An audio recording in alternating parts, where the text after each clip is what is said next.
My name is Jacqueline Still. If you don't know me, if you're new, welcome. Please hit that subscribe button. I would love to have you. And if you are subscribed but you don't have the notifications bell on, please hit that. That way anytime I post something, you are notified. So you guys, I'm so excited about today. I have been wanting to post this video for you, honestly, for like an entire week. I've actually done this video. This will now be the third time I've done this video, so I'm really dedicated to this video getting on here. So if you all don't know me or have forgotten, because I am pretty new, I am a wedding planner and event planner in the North Carolina area. So I have a lot of information about planning events, planning weddings, organization, bridal trends, just a whole bunch of information that I really want to get to you guys. So if you are in the stages of getting married, congratulations. Please continue to watch this video. This will be super helpful to you. If you are a planner, an event planner, a wedding planner, so this is not always just tailored to weddings, but this one in particularly is, but there's still a lot of good information here. I'm going to talk about what they, and by they I mean like the trendsetters, celebrities, movies, artists, millennials, are thinking of 2019 wedding trends that are gone, that are dead, that are over, or that are still here, have stayed and tried and true to the test of time. So I'm gonna get into those and a little bit of what I think about those certain I guess trends in weddings, what I believe should stay, what I believe shouldn't stay, what I'm happy is gone, and what I can't believe I'm actually agreeing with. So guys, stay tuned and we're gonna get right into it. So you guys, I'm gonna use my iPad, so if you see me looking down, that's why. All right, so the first don't for 2019 are traditional wedding receptions. So in a magazine that I was reading, they date the first kind of trend of wedding reception, so something after the actual vows have been said, back to the 1600s in Great Britain. Now, of course, I can go a little bit further back and say, you know, Jesus was at a wedding and he did some things that I don't think were part of the vows, but they were part of what would be a reception.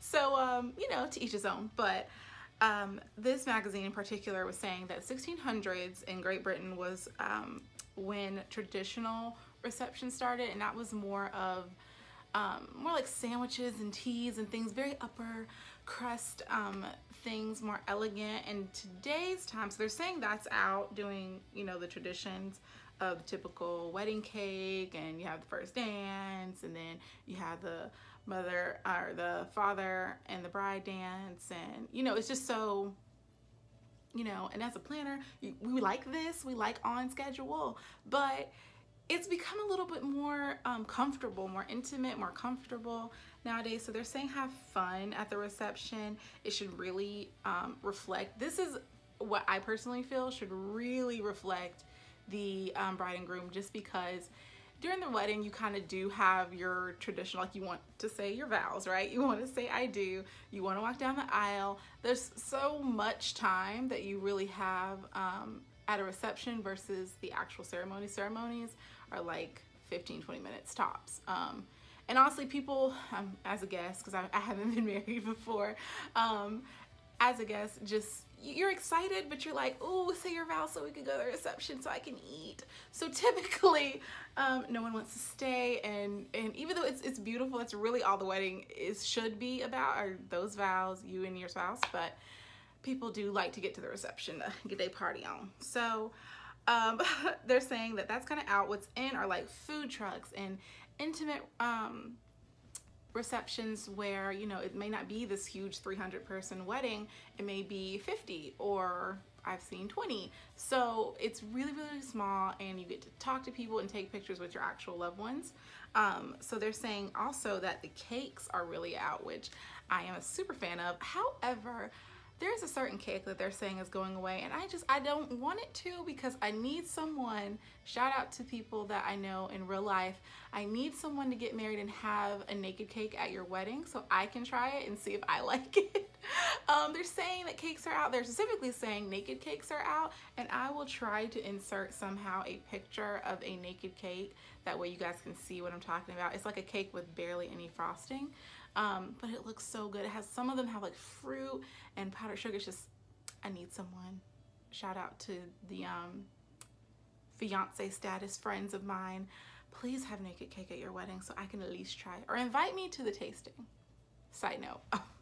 You know, but anyway, they're saying that's out. And then doing things that make you comfortable. So I'm all for that first trend. So the second thing we have here are party favors. They're saying party favors honestly are out. They're saying no one is taking home the party favors and actually keeping them. I agree with this. I, as a guest, again, I haven't been married yet, but as a guest, I do think, you know, this kind of holds true. I feel like I can't honestly, and I'm so sorry if I went to your wedding recently, please don't, you know, hate me, but I don't really think I've kept anything that anybody has ever given as a party favor. Now, I keep the pictures, of course, mementos, things like that, but it's really more about the experience at the reception, and the photos are about the only thing that I think I've kept. I went to a wedding recently this year actually, and they had a photo, like a photo booth type of thing, and I loved that. I went with my best friend, she invited me, and it was really, really good, and I knew the people getting married too, so I wasn't just creeping, but anyway, so I kept those because that was really, really sweet, and I thought it was fun.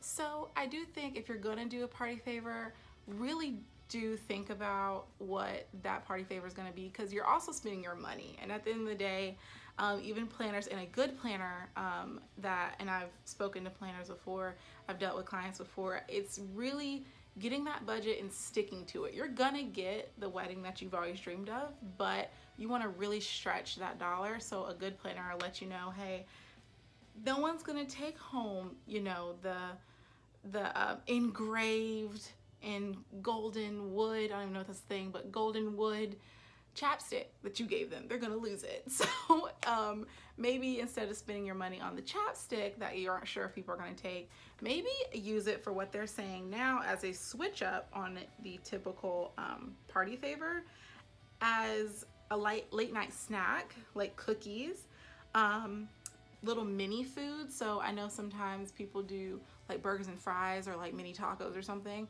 like that, and maybe have it in a carrier bag that has, you know, Brandon and Susie, or, you know, Mike and Kelly's wedding extravaganza or something like that. Just have it printed on to the bag that you're using. That way you really get to still brand it, you know, still have your hashtag, but you also get the best use out of your money, because people are going to eat food. I can attest to that. I can support that. I think if you're going to do anything, and especially if you have a late night wedding, maybe food would be the best way to go with it. Number 3 that they're saying, this one I didn't think I would agree with, honestly.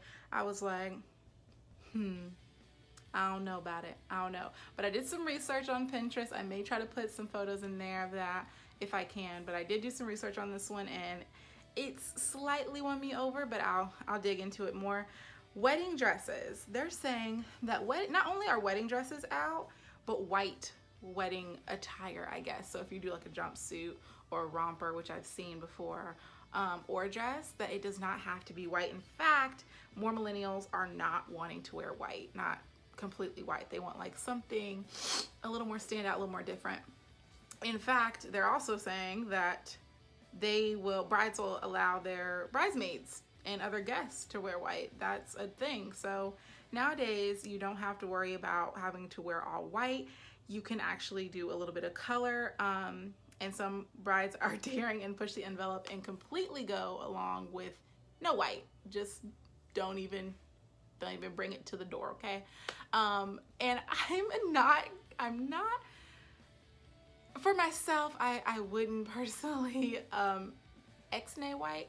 However, I'm not against it. I think if it's reflecting your personality and reflecting who you are, then I'm all for it. I think it can be done very nicely, very tastefully, but also won't look like a prom dress, which I think would be my fear as a planner. I don't want you to look back at your pictures in like a week after your honeymoon and be like, I look like I went to prom 2019. I don't want that. So just making sure you keep it, you know, to your standard of your special day, whatever that standard is. But I do like seeing the splashes of color. So mainly white, but maybe like your belt is like this bright color, or you have undertones underneath the dress, which I think is really pretty to have it under the skirt.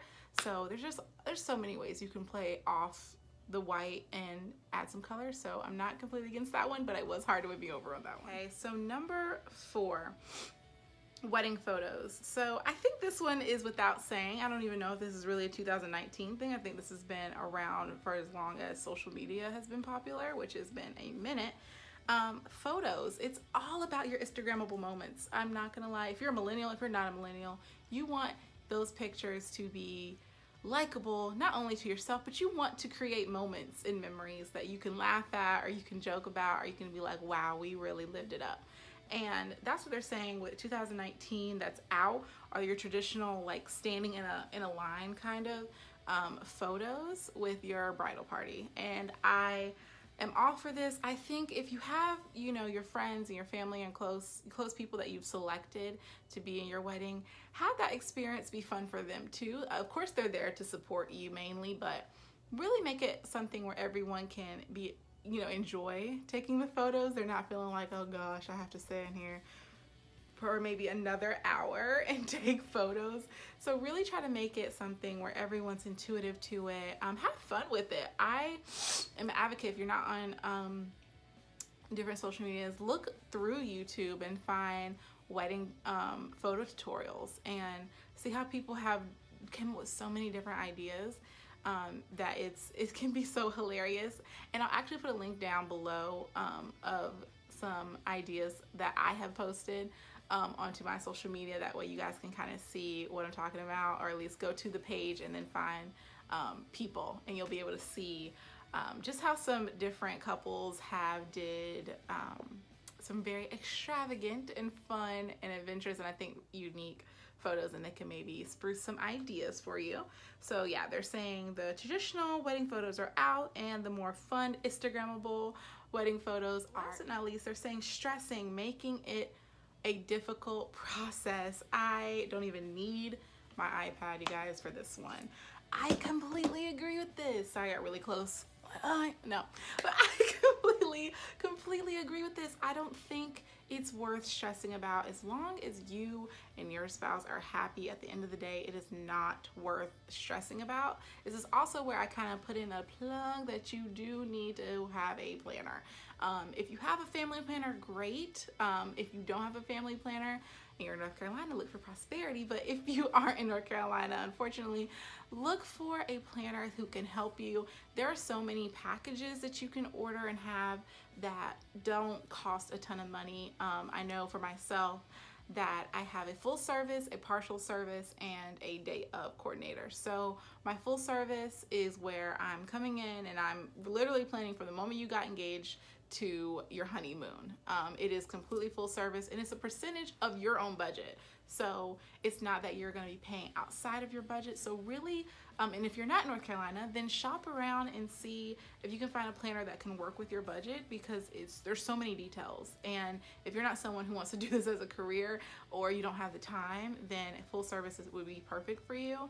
I think for millennials, based on typically our budget, salary, job, things like that, we're good for more partial services, and that's really where you're asking this person to, they don't have to make every single decision. You can make some decisions, you can do some research, but you do need them to be your kind of your busy bee. So you need them to make the calls, pick up the items, double check everything, get to know the vendors that you may have already selected, make sure that the venue is enough space, make sure that there's enough tables, make sure there's enough chairs, like things that you may not actually have time to deal with because you're looking at dresses and you're looking at what your bridesmaids are wearing and you're picking out what your groom is gonna wear, or he's picking out what he's gonna wear because he don't need you to tell him.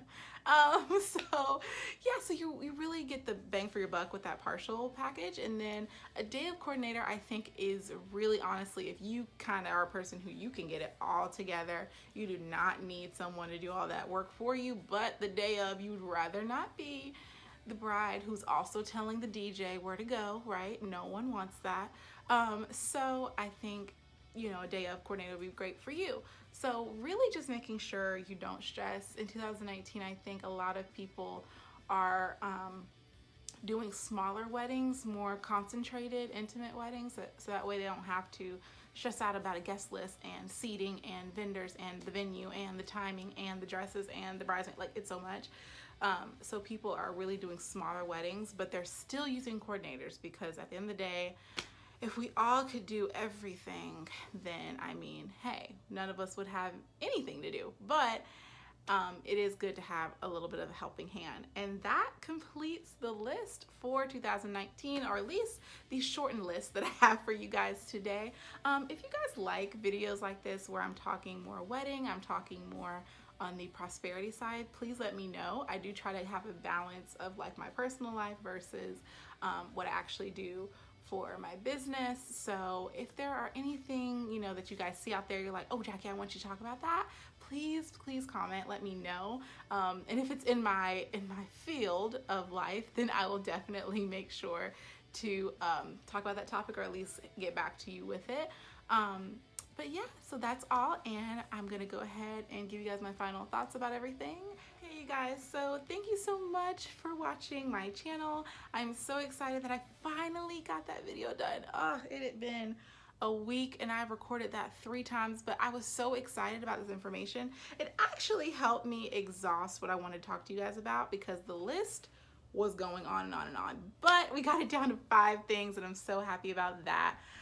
So again, if you're not subscribed, please subscribe to my channel. I love to do a lot of wedding talk, but I am feeling that my next video will probably be more events based, so it's not just weddings. So if you have a birthday party, if you have a family reunion, church function, also corporate functions or conferences, I can help with that too. Just give some little tips here and there.